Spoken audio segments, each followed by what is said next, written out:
بسم اللہ الرحمن الرحیم۔ السلام علیکم۔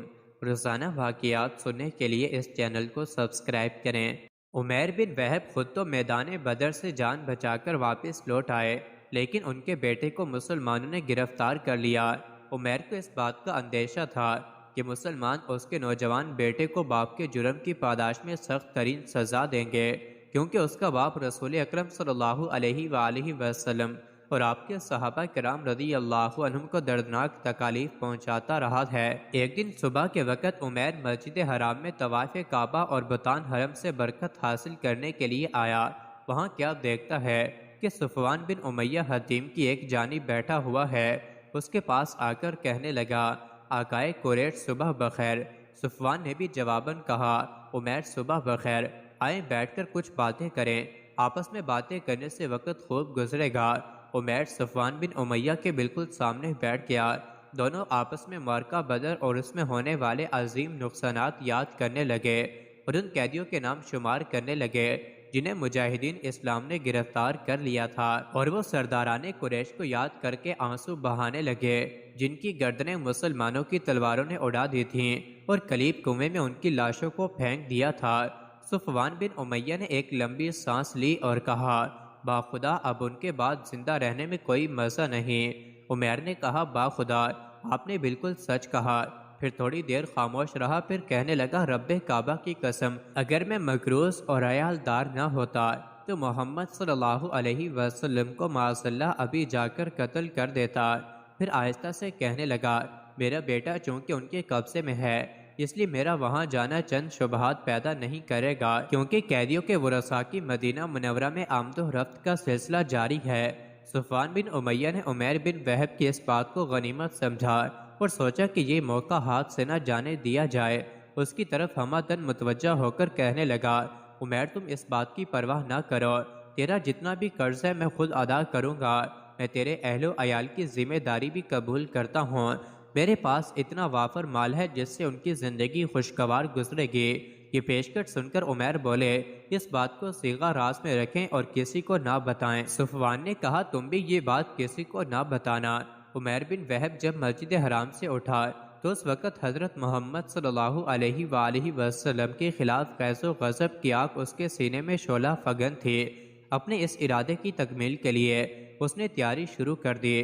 اس سفر میں اسے قطعاً اس بات کا اندیشہ نہ تھا کہ کوئی اس پر شک و شبہ کرے گا، کیونکہ اسیران قریش کے ورثاء فدیہ دینے کی غرض سے مدینہ منورہ جا رہے تھے۔ عمیر بن وہب نے گھر آ کر بیوی کو حکم دیا کہ میری تلوار تیز کرو اور اسے زہر میں بجھا دو۔ پھر اپنی سواری طلب کی تو اسے تیار کر کے ان کے سامنے لایا گیا۔ یہ سوار ہو کر اپنے مشن کی تکمیل کے لیے غیظ و غضب کا طوفان اپنے سینے میں چھپائے ہوئے مدینہ کی طرف چل پڑا۔ عمیر بن وہب نے مدینہ منورہ پہنچ کر رسول اکرم صلی اللہ علیہ وسلم کی تلاش شروع کر دی۔ بالآخر مسجد نبوی کے قریب اپنی سواری سے اترا اور مسجد کی طرف چل دیا۔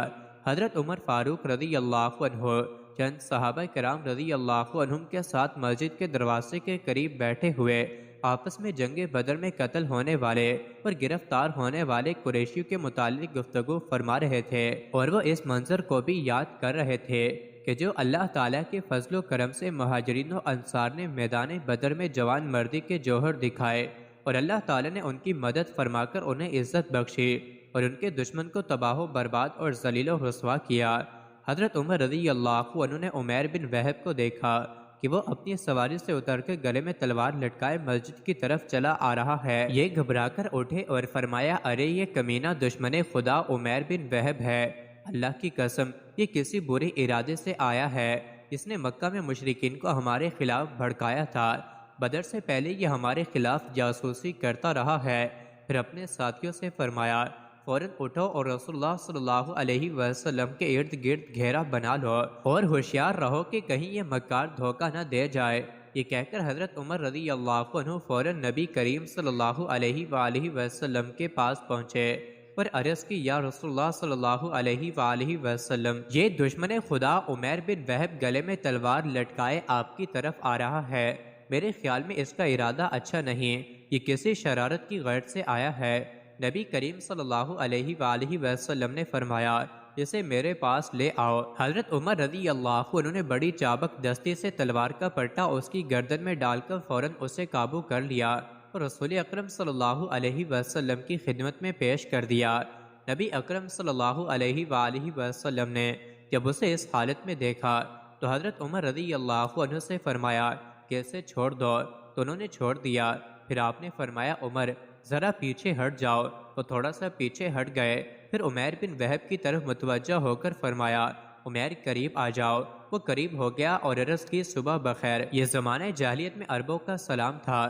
رسول اللہ صلی اللہ علیہ وآلہ وسلم نے فرمایا عمیر اللہ تعالیٰ نے ہمیں تم سے بہتر سلام کا طریقہ بتا کر ہمیں عزت بخشی ہے۔ ہم السلام علیکم کہتے ہیں اور یہ اہل جنت کا سلام ہے۔ عمیر نے کہا آپ کا سلام ہمارے سلام سے کوئی زیادہ مختلف تو نہیں، لیکن آپ اپنے مشن میں نئے ہیں۔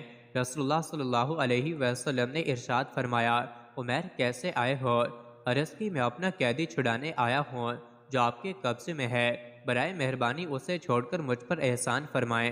آپ صلی اللہ علیہ وآلہ وسلم نے دریافت فرمایا تیری گردن میں یہ تلوار کیوں لٹک رہی ہے؟ اس نے عرض کی اللہ تعالیٰ نے اس تلوار کا منہ نکارا کر دیا ہے کہ آپ نے بدر کے دن ہمارے پاس کچھ رہنے بھی دیا ہے۔ آپ نے ارشاد فرمایا عمیر سچ بولو کیسے آئے ہو؟ اس نے عرض کی میں تو اسی غرض سے آیا ہوں جو میں پہلے آپ کی خدمت میں پیش کر چکا ہوں۔ آپ نے فرمایا تم اور صفوان بن امیہ حتیم کے پاس بیٹھے کلیب کنویں میں پھینکی گئی لاشوں کے متعلق باتیں کر رہے تھے۔ پھر تم نے یہ کہا کہ اگر میں مکروز اور عیالدار نہ ہوتا تو یقیناً محمد کو قتل کرنے کی مہم کے لیے نکل پڑتا۔ پھر صفوان بن امیہ نے تیرے تمام قرضے اور اہل و عیال کی کفالت کی اس شرط پر ذمہ داری قبول کی کہ تو مجھے قتل کر دے، لیکن اللہ تعالیٰ تیرے اور اس گھنونے منصوبے کے درمیان حائل ہو گیا۔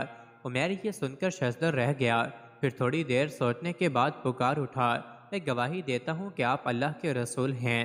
یا رسول اللہ صلی اللہ علیہ وآلہ وسلم جب آپ ہمیں آسمانی خبریں بتلایا کرتے تھے تو ہم انہیں تسلیم نہیں کرتے تھے۔ ہمارا خیال تھا کہ آپ پر کوئی وحی وغیرہ نازل نہیں ہوتی، لیکن صفوان بن امیہ اور میرے درمیان ہونے والی گفتگو کا تو ہمارے علاوہ کسی کو علم نہ تھا۔ اللہ کی قسم اب مجھے یہ یقین حاصل ہو گیا ہے کہ یہ خبر اللہ تعالیٰ نے آپ کو دی ہے۔ اللہ تعالیٰ کا میں شکر گزار ہوں کہ وہ مجھے آپ کے پاس لے آیا تاکہ مجھے اسلام کی ہدایت نصیب ہو۔ پھر اس نے لا الہ الا اللہ محمد الرسول اللہ پڑھا اور مسلمان ہو گیا۔ مزید ایسی ہی ویڈیوز کے لیے چینل کو ضرور سبسکرائب کریں۔